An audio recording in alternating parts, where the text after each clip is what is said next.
안녕하십니까. 자, 오늘 시간에는 계속해서 시대의 소망에 있는 말씀을 함께 살펴보겠습니다. 오늘은 이제 시대의 소망 38장 와서 잠깐 쉬어라는 주제로 한번 주님께서 우리에게 주신 교훈들을 참고해 보는 시간을 갖겠습니다. 성경 본문은 마가복음 6장에 있는 말씀이 되겠습니다. 제가 한번 읽어드리겠습니다.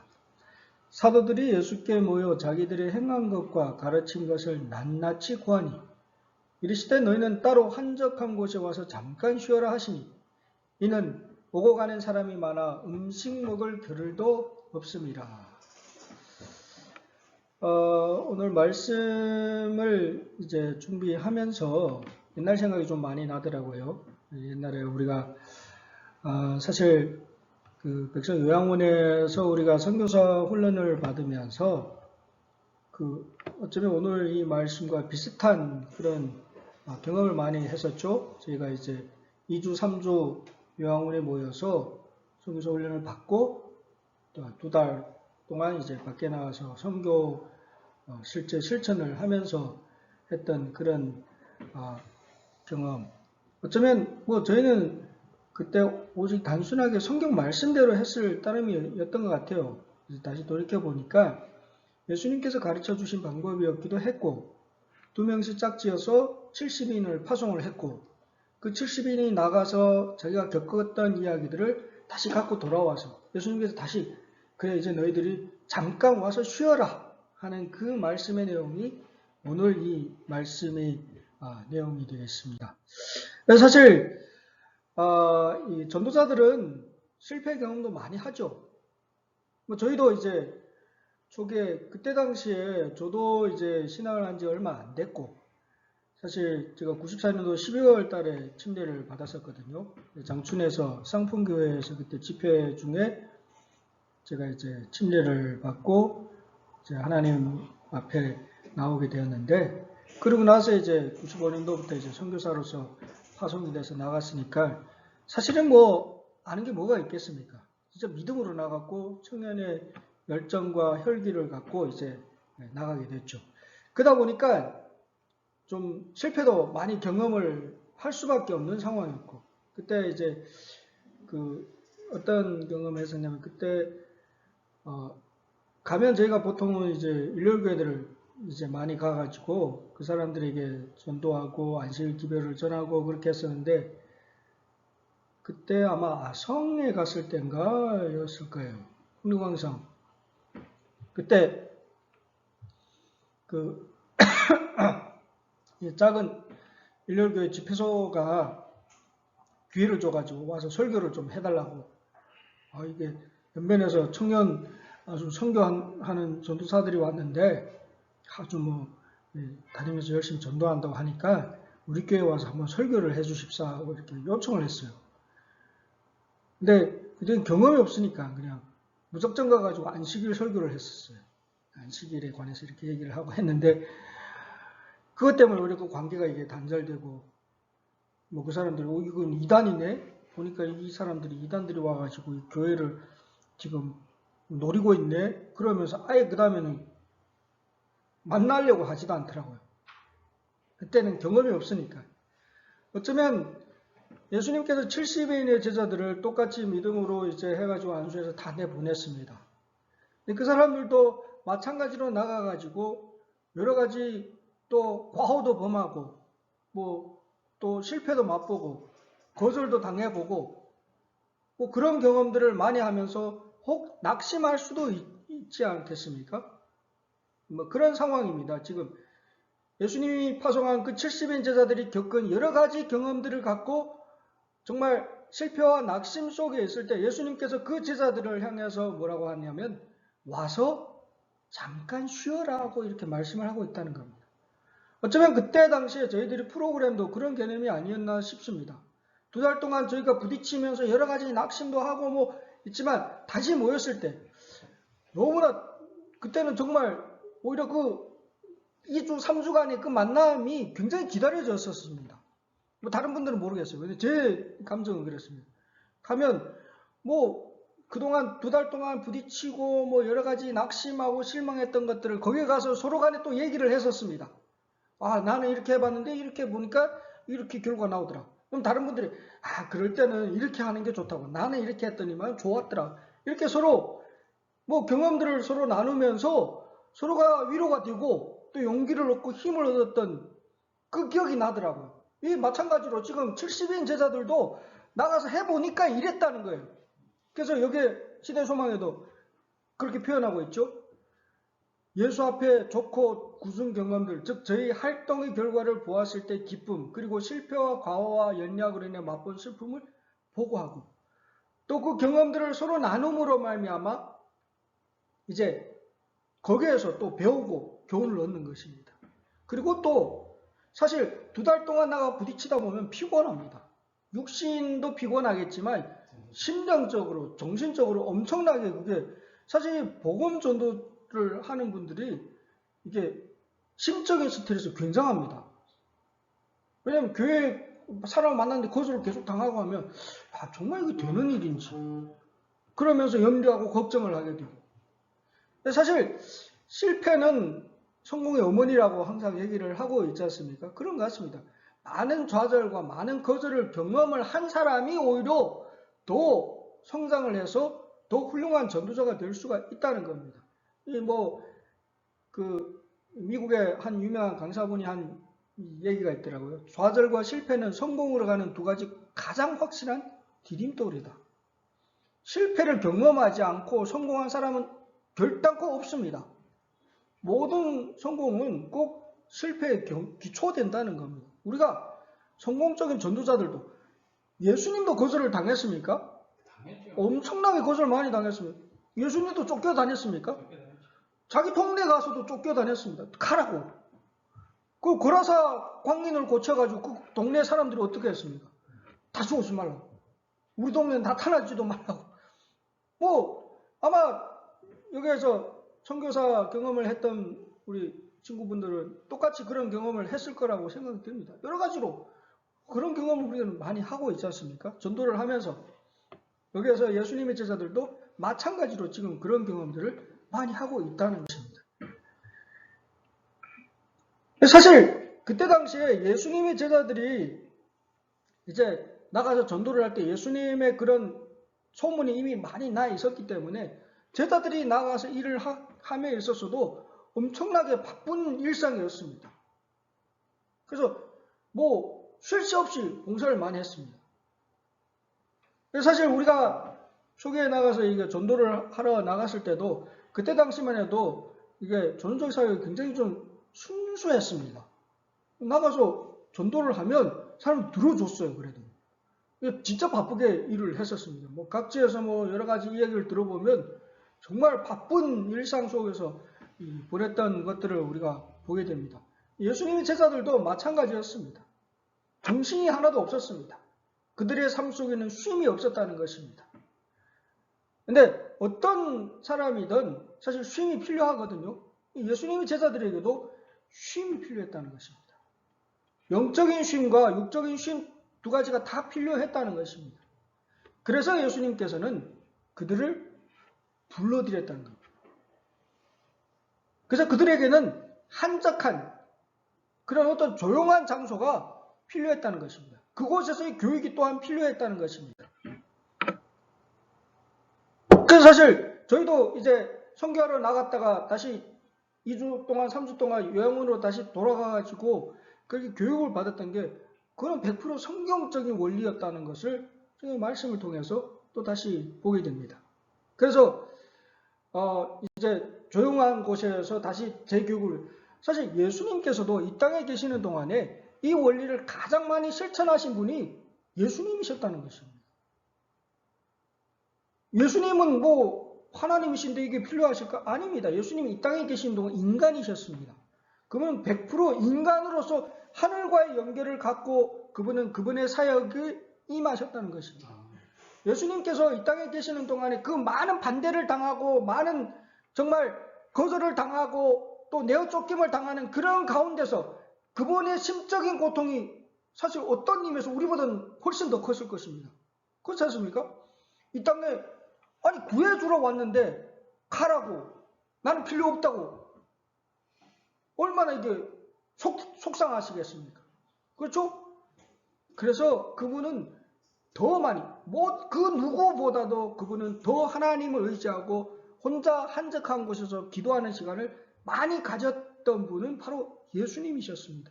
그렇기 때문에 그 제자들에게도 그러한 시간이 필요함을 가장 절실하게 하셨다는 것입니다. 그래서 그분은 제자들을 불러들였습니다. 다시 오라고 말씀을 하셨다는 것입니다. 성령의 능력 없이는 이 모든 것이 불가능함을 그분이 가장 확실하게 아셨기 때문에 그분은 제자들을 불러들였다는 것입니다. 왜냐하면 그러한 이제 영적인 또다시 충전이 있어야만이 또 한적한 곳에서의 그러한 하나님과의 그런 연결이 있어야만이 그들이 더 큰 사역을 감당할 수 있다는 사실을 예수님은 가장 잘 아셨다는 것입니다. 그래서 제자들에게 말씀하십니다. 와라, 와서 잠깐 쉬다가 다시 가라고 말씀하고 있는 것입니다. 왜 그러면 쉼이 필요할까 하는 것입니다. 제자들이 사실 나가서 사역을 굉장히 잘 했습니다. 잘 해가지고 많은 사람들이 예수를 믿었습니다. 교회가 부흥을 했습니다. 사람들이 추종하는 사람들, 예수님의 능력이 원래 많이 이제 알려져 가지고 추종자들이 많았는데 제자들이 활동을 통해서 더 활성화됐습니다.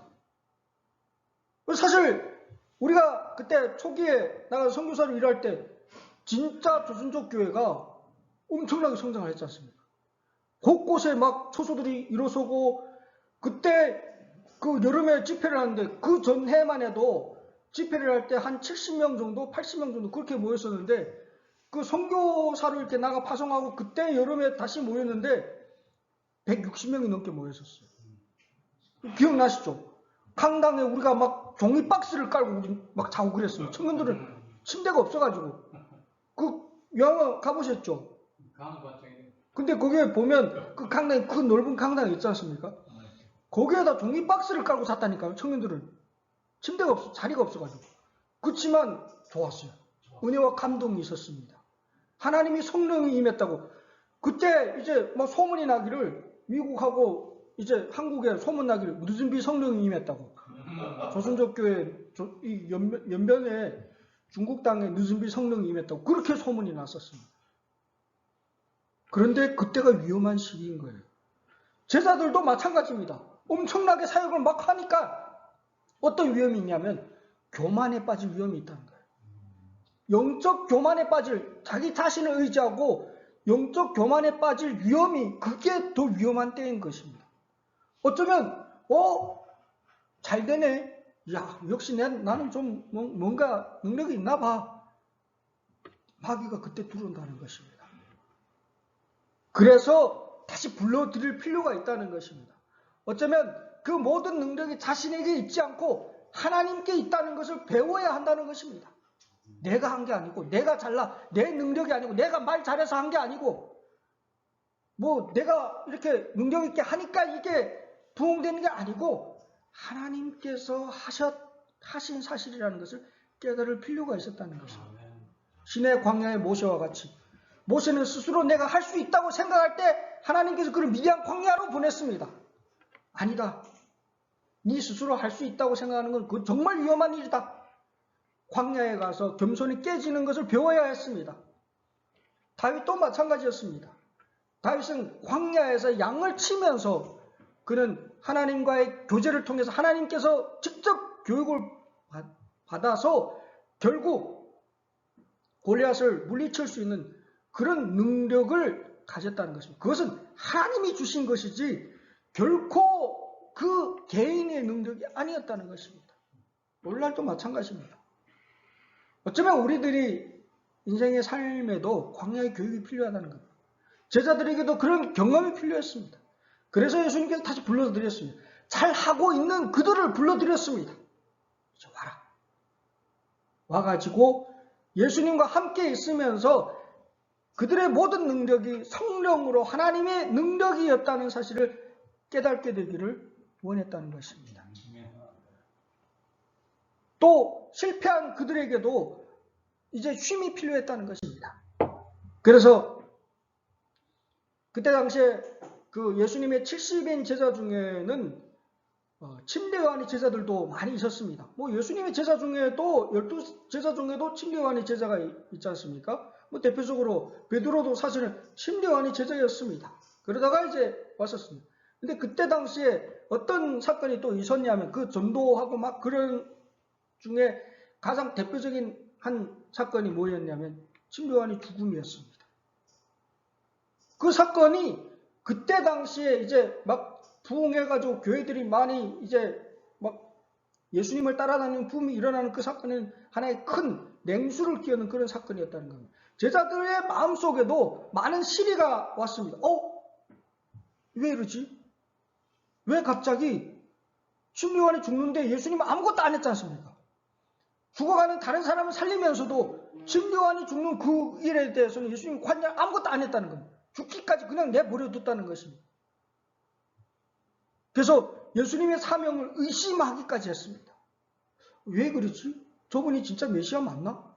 어떻게 하면 자신을 메시아라고 이렇게 하면서 앞에서 먼저 사역에 동참했던 이 동역자에 대해서 이렇게 무관심할까? 정말 이분을 따라다닐 가치가 있는 분일까? 그런 시리에 빠졌다는 것입니다. 그렇기 때문에 그런 상황이 온 이 제자들에게도 쉼이 필요했습니다. 그래서 예수님께서는 그들을 더 불러들이기도 했다는 것입니다. 이제 와서 잠깐 쉬면서 그 모든 고통을 기도로 해결해야 함을 예수님께서는 아셨다는 것입니다. 뭐 우리도 살다 보면 원치 않게 여러 가지 일들을 많이 만나지 않습니까? 어떻게 할까요? 조선족교회 지금 문제들도 엄청난 문제들이 많이 있습니다. 어떻게 할까요? 이 문제를 해결할 수 있는 길은 어디에 있을까요? 우리가 능력이 있어서 문제가 해결이 될 것 같습니까? 여러분, 조선족교회가 지금까지 오게 된 것, 인간의 능력을 너무 의지해가지고 인간의 기술로, 인간의 방법으로 어떻게든 이 교회를 해보려고 하는 그런 것 때문에 결국에는 조선족교회 모습이 오늘날까지 오지 않았습니까? 우리의 방법은 안 됩니다. 우리가 해야 될 것은 오직 하나님의 방법과 하나님의 그런 능력으로 우리가 일을 진행해 와야 한다는 것입니다. 뭐 그것 말고도 우리 각자 개인의 삶 속에서 또 어려운 일이 있을 수 있습니다. 어쩌면 시리에 빠져가지고 세상에 나 홀로밖에 안 남은 것처럼 그렇게 보일 수도 있다는 것입니다. 하지만 분명한 것은 하나님은 아십니다. 하나님은 내가 얼마나 힘든 시간을 보내고 있는지 다 완전히 아시는 분은 하나님이십니다. 그분은 그래서 우리를 초청하고 있습니다. 오라. 나에게로 오라. 여러분, 예수께로 나가야 됩니다. 그분께 가면 쉼이 있습니다. 그분께 가면 그 문제의 해결이 있습니다. 그분은 이미 다 해놓고 기다리고 계십니다. 하지만 우리가 안 가서 문제가 해결되지 않는다는 것입니다. 여러분, 그런 문제를 해결하기 위하여 우리가 가야 할 곳은 조용한 곳입니다. 한적한 곳입니다. 그래서 예수님께서 제자들을 부른 곳도 어떤 곳입니까? 베데스다 근방에 있는 가장 한적하고 조용한 그 갈릴리 호수의 북쪽 끝에 있는 가장 조용한 곳이었습니다.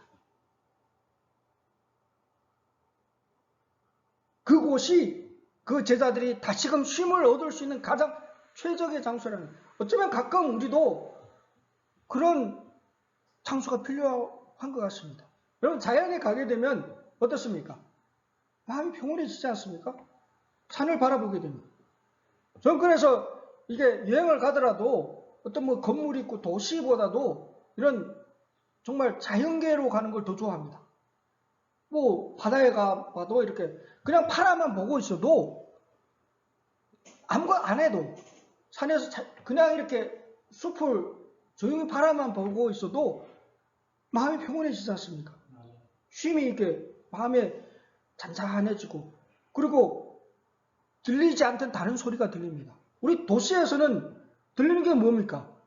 차 소리, 뭐 TV 소리, 노래방 노래 소리, 혼잡한 길거리 주정뱅이들이 싸우는 소리, 뭐 욕하는 소리, 그런 것밖에 안 들립니다. 그런 게 들리면 결국 어떻게 될까요? 마음이 같이 복잡해집니다. 쉼이 없습니다. 도시의 삶은. 근데 자연에 가게 되면 뭐가 들립니까? 잔잔한 시내가 흘러가는 소리, 그리고 새 소리들. 저는 이게 비 오는 날 좋아합니다. 비가 쫙 잔잔히 내려질 때 그 소리, 그걸 백색 소음이라고 그러지 않습니까? 치유가 됩니다. 이제 이 병원 같은 데서 우울증 환자나 그런 걸 이렇게 치료하는데 그걸 많이 사용합니다. 잔잔하게. 요즘 유튜브에 그런 이렇게 음악들 많이 있지 않습니까? 그거 들으면 어때요? 조용해지고 평온해지고. 그게 쉼이고 그게 치유라는 것입니다. 그래서 가끔 정말 도심을 떠나가지고 천연교 속에서 하나님이 창조한 그 손길 속에서 우리는 몸과 마음이 쉼을 누릴 필요가 있다는 것입니다. 떠나야 합니다. 우리에게도 필요합니다. 제자들에게도 필요했다는 거예요. 사람들 속에 섞여가지고 그 사람들이 욕하고 조롱하고 비난하고 여러 가지 찻소리, 뭐 온갖 잡탕 소리에 혼잡됐던 그들의 삶에 쉼이 필요한 그 장소로 예수님께서는 다시 불러내셨다는 것입니다. 오늘날 정말 이 혼잡한 이 현실의 세계를 잠깐 벗어나는 쉼이 우리에게도 필요하다는 것입니다. 예수님께서 원하시는 그러한 장소에서 예수님과 함께하는 기도의 시간, 뭐 저희 많습니다. 원주에 가면 저희 재림교수는 기도원이 있지 않습니까? 재림교인들은 누구든지 가서 이용할 수 있습니다. 누구든지 아무 때든지 그냥 갖고 가서 얘기하고 거기 기도방 가가지고 기도하고 뭐 머무는데 아무 문제 없습니다. 누구든지 이용하면 됩니다. 뭐 갑시다. 네, 진짜 기도하러 한번 가면 좋겠습니다. 그래서 예수님께서 제자들을 불러내 가지고 그들에게 이 한적한 곳에서 기도하기를 원하셨다는 것입니다. 그곳에서 가장 핵심은 예수가 있었다는 겁니다. 여러분, 우리가 쉼과 휴식과 방종을 착각을 하면 안 됩니다. 어떤 사람들은 쉰다고 하면서 뭐 합니까? 우리 쉬러 가자 하고는 가가지고 술 마시고 뭐 노래방 가서 놀고 춤추고 그게 진정한 쉼일까요?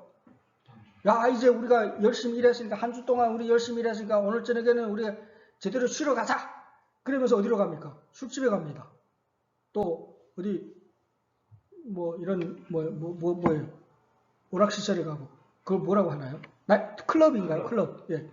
뭐 이제 이태원 사건 때문에 지금 대한민국이 뒤숭숭하지만 그분들도 결국은 뭐예요? 정말 어린 친구들이 다 많이 죽어가지고 안타까운 사건이긴 하지만 결국 잘못 끌려가가지고 그런 참담한 결과를 만들지 않았습니까? 우리는 참된 쉼과 방종을 구분할 줄 알아야 됩니다. 진정한 쉼은 예수 안에 있습니다. 예수께서 뭐라고 하십니까? 수고하고 무거운 짐 진 자들아 다 내게로 오라. 내가 너에게 쉼을 주겠다고 약속하고 있습니다. 예수께서 여기에서 제자들에게 요청한 것도 어디로 요청하셨습니까? 내게로 오라. 와라. 내게 와서 잠깐 쉬어라고 말씀하고 있습니다. 정말 우리들이 갖고 있는 무거운 짐들, 우리들이 갖고 있는 지금 안고 있는 그러한 문제들을 그걸 갖고 예수님께 가서 이야기를 하십시오. 아멘. 그분께 다 내려놓으세요. 아멘. 그러면 그분께서 짐을 지어주시고 그분께서 쉼을 주실 것이라는 것입니다. 아멘. 제자들이 와가지고 그동안에 그 여러 얘기들을 다 얘기를 했을 때 예수님께서는 그 제자들에게 정말 뭐 감추임 없이 그 문제들을 다 하나하나 지적해 주시고 문제 해결책을 정답을 온전히 말씀해 주셨다는 겁니다. 예수님과의 그러한 그 만남이 짧은 만남이었지만 그들은 그분으로 말미암아 활력을 얻고 희망과 용기로 격려를 받았다는 것입니다. 그게 하나님이 하시는 일이고 그게 오늘날 우리가 안식일에 이곳에서 우리가 하나님께 경배하고 찬양하는 이유도 거기에 있습니다. 여세 동안 우리가 세상에서 찌들고 세상의 여러 가지 소음으로부터 힘들었던 우리의 삶을 이곳에서 내려놓고 예수님 안에서 참된 쉼과 안식을 누리는 게 그게 안식일의 참된 본연의 의미이기도 하다는 것입니다. 아멘. 하나님께서는 이날에 우리를 초청하고 계십니다. 오라. 안타까운 것은 많은 조선족 교인들이 과거 중국에서 정말 그렇게 열심히 신앙하고 안식일을 지켰던 많은 사람들이 자본주의에 와가지고 돈의 유혹에 빠져서 그걸 잊어버리고 살아가고 있는 모습을 보면 너무나 안타깝습니다. 예수님께서 다시 초청하고 있습니다. 오라. 내게로 오라고 주님께서 말씀하고 있습니다. 이제 그 초청에 응하셔서 주님께 나와서 참된 쉼을 경험하게 되시 간절히 바랍니다. 아멘. 전도자들에게는 쉼이 필요합니다. 우리도 봉사를 하기 위해서 또 더 큰 봉사를 위해서 잠깐 쉼이 필요하다는 것입니다. 뭐 쉬지 않고 계속 일하게 되면 어떻게 될까요? 우리 허영아 형제도 뭐 2주 동안 열심히 사셨잖아요. 힘들어서 안 되겠더라고요. 그렇죠. 안식일이 필요하고 쉼이 필요한 것입니다. 오늘날 현대인들은 너무 바쁘게 살고 있습니다. 너무 바빠가지고 안식일도 지킬 시간이 없다고 그럽니다. 여러분, 저는 시간이 없다고 하는 그렇게 주장하는 분들을 보게 되면 제가 갖고 있는 이해로는 이해가 안 됩니다. 그 시간이 누구 겁니까? 시간을 내가 집에 하면 됩니다. 쫓겨 사는 게. 그게, 그렇죠. 내 삶은 내 시간인데 왜 시간이 없습니까? 시간이 없습니까? 하나님 앞에 하나님께서 안식일을 기억하여 지키라고 하신 것이 누구를 위한 안식일입니까? 나를 위해서. 사람을 위한 안식일입니다. 안식일의 주인 대신 예수 그리스도가 그곳에는 계시고 그 안식일은 사람을 위해 존재한 안식일입니다. 그거는 누구를 위해? 나를 위해. 하나님께서 당신의 삶을, 나의 삶을 위하여 안식일을 주셨습니다. 인간에게는 쉼이 필요합니다. 일요일이 아닙니다. 그냥 내가 쉬고 싶은 날이 아닙니다. 왜 굳이 꼭 안식일이어야 하느냐 하는 것입니다. 그날에 하나님께서 약속하셨고 그날에 오시라고 하나님께서 이 백성을 오라고 초청하고 요청했기 때문에 그날에 가야만 하나님께서 약속하신 예수님이 약속하신 쉼이 우리에게 주어진다는 것입니다. 아멘. 그 쉼은 우리의 죄를 용서하시고 아멘. 이 세상에 살아가면서 우리에게 필요한 모든 것을 공급해 주시겠다고 하는 약속을 믿는 믿음 안에서는 참된 안식이기 때문이라는 것입니다. 아멘. 그게 참된 쉼입니다. 안식일을 기억하여 거룩히 지키시기 바랍니다. 아멘. 하나님의 그 초청에 응하셔서 그분에게 나가서 참된 쉼을 경험하게 되시기 바랍니다. 아멘. 여기에 말씀하십니다. 왜냐하면 이렇게 함으로써 개인의 경건성이 소홀히 되고 정신과 심령과 육체의 능력이 지나친 부담을 받기 때문이라고 말씀하고 있습니다. 이제 하나님 앞에 나가야 합니다. 참된 쉼이 경험되어야 하는 것입니다. 오늘날 참 그리스도인이라고 하는 많은 사람들의 삶 속에서 기도가 점점 사라지고 있습니다. 여러분, 기도해야 됩니다. 기도만이 살 길입니다.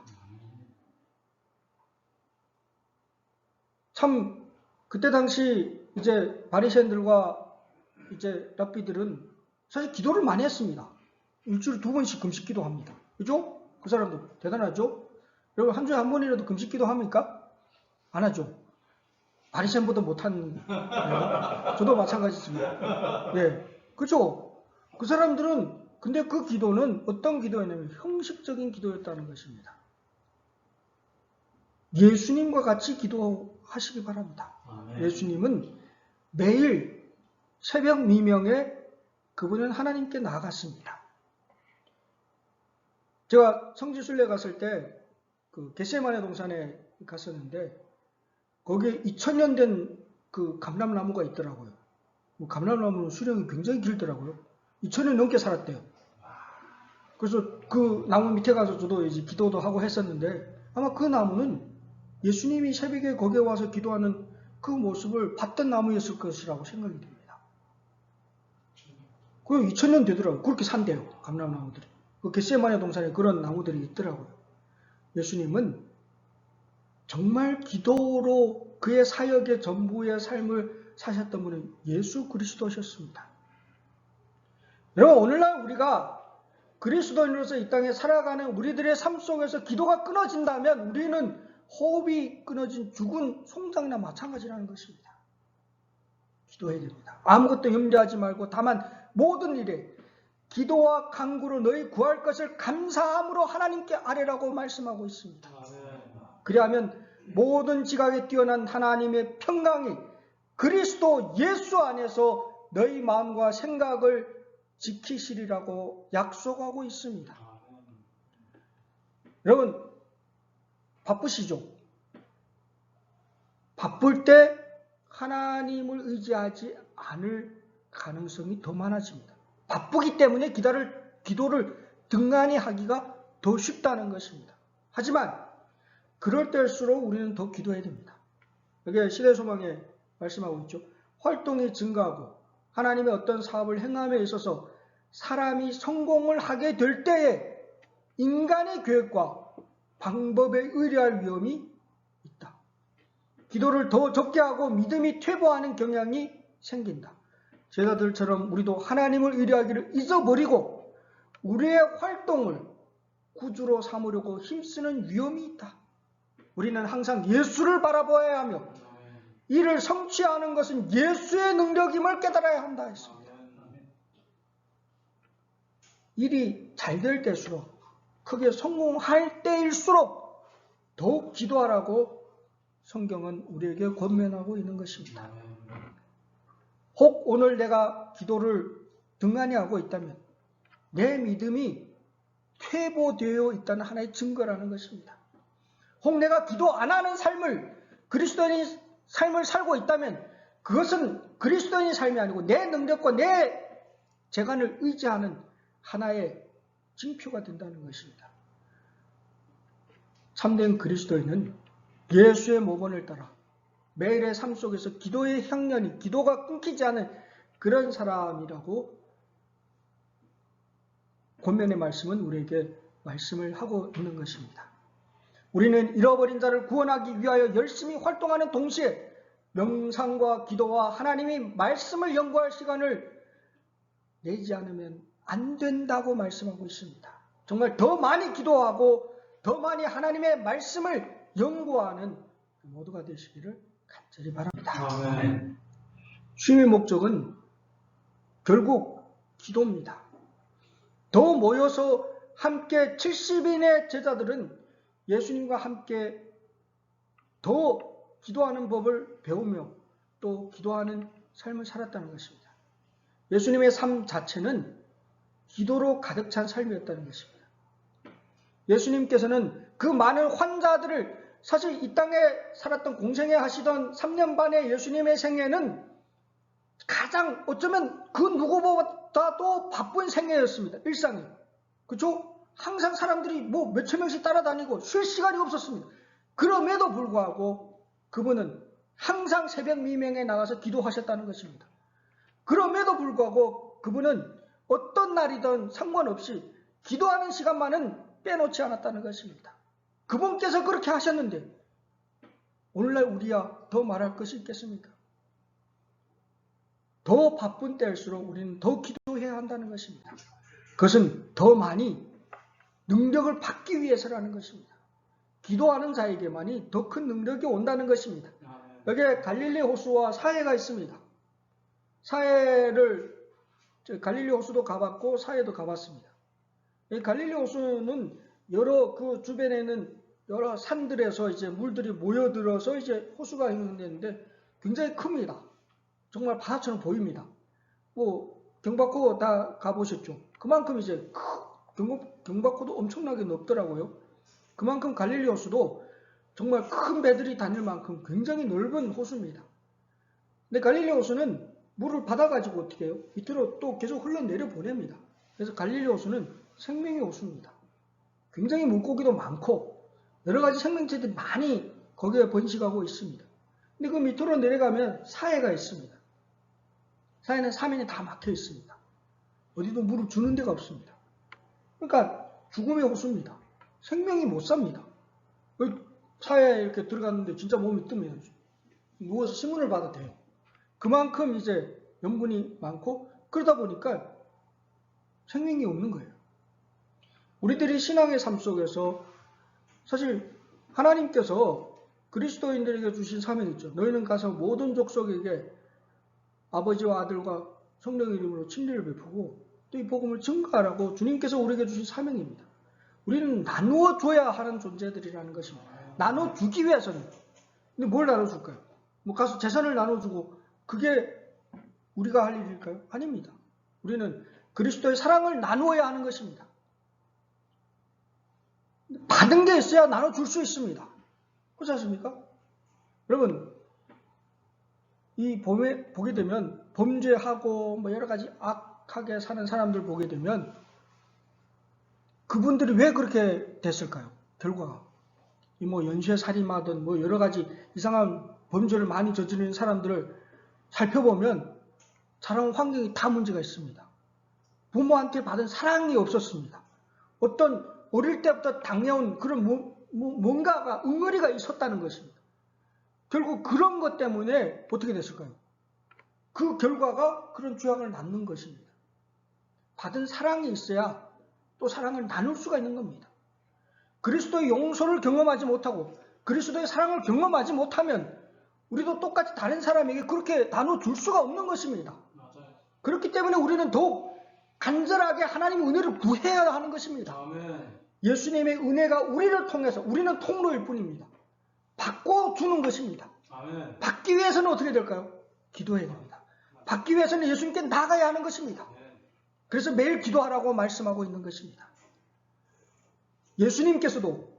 예수께서도 전적으로 하나님께 의지하였고 은밀한 기도처에서 하늘의 능력을 구하셨는 바 의는 임무와 시련에 견딜 힘을 얻기 위해서였다 했습니다. 예수님께서도 필요하셨는데 하물며 우리일진데 더 필요하겠죠. 그래서 우리는 기도해야 하는 것입니다. 그래서 우리에게도 그러한 경험이 필요한 것입니다. 그리스도 안에서 인간의 부르짖음은 무한하신 긍휼을 가지신 하나님 아버지께 상달되었다.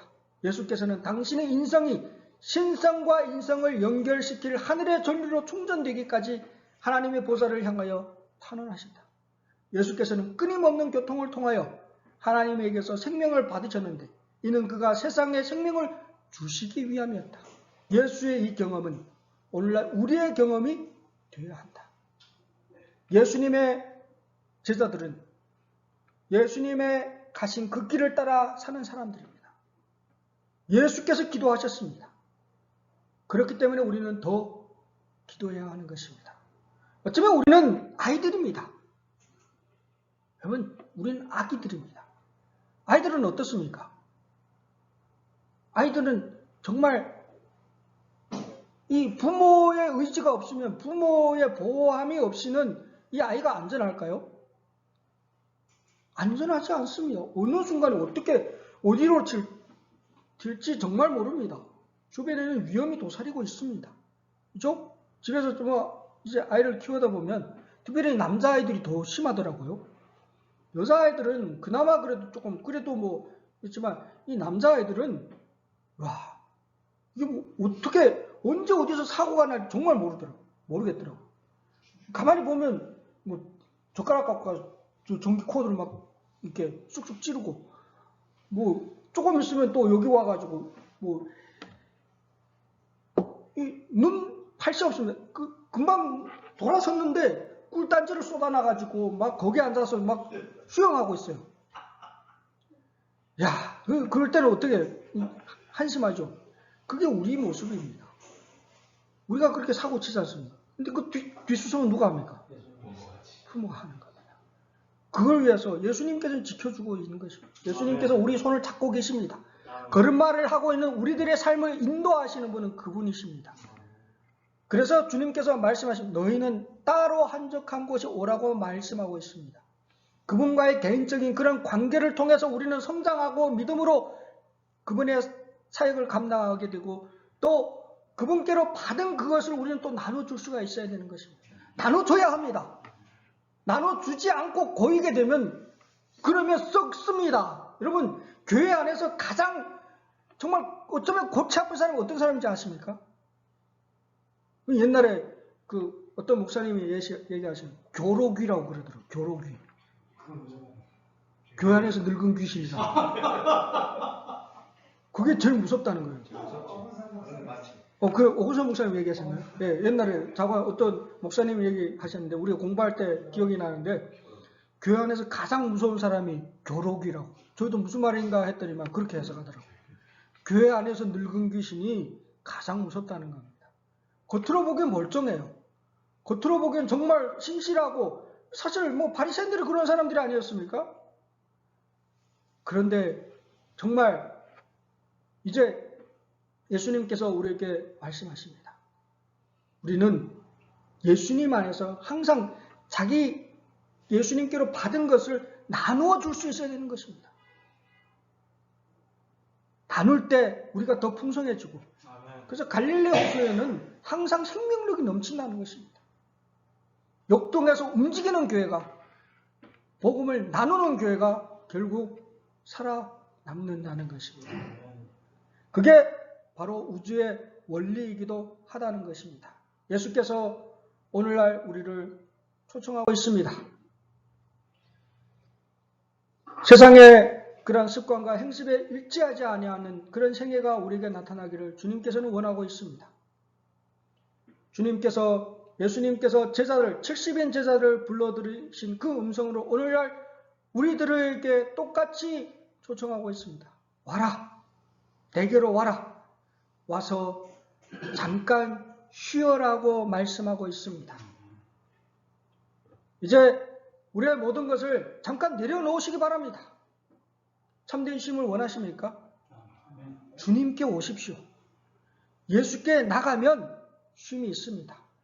예수께 나가면 주님께서 주시는 능력이 내 것이 됩니다. 그분께서는 우리의 손을 잡고 계십니다. 걸음마를 타고 있는 우리에게 우리의 안전을 그분은 지켜주십니다. 주님의 초청에 응하셔서 주님 앞에 나와서 예수께 부복하여 모든 걸 내려놓고 쉼을 누리고 또 얻은 그 능력을 다시 나가서 전하시는 모두가 되기를 바라면서 말씀을 마치겠습니다. 아멘. 잠깐 기도하겠습니다. 아버지 하나님, 정말 힘든 세상 속에서 부대끼고 살아가는 저희들의 삶, 정말 힘들고 또 여러 가지 거절과 실패로 인해 가지고 마음에 상처받고 좌절된 마음들, 그들을 향한 주님의 음성 이제 듣고 순종하기 원합니다. 와서 잠깐 쉬어라. 주님의 그 음성에 따라 주님 앞에 저희들의 모든 짐을 내려놓고 주님 안에서 참된 영적인 회복을 경험하기 원합니다. 아버지여, 저희들을 회복시켜 주시고 또 회복된 심령을 가지고 세상을 향하여 주님의 소명을 다하는 저희가 되게 도와주시옵소서. 정말 아버지 하나님의 그 놀라우신 사랑과 십자가의 은혜와 성령의 교통하심이 주님 오시는 그날까지 주님 앞에 정말 주님의 소명을 따라 살아가기 원하는 주의 백성들과 함께 해주셨기를 예수 그리스도 이름으로 간절히 축원하옵나이다. 아멘.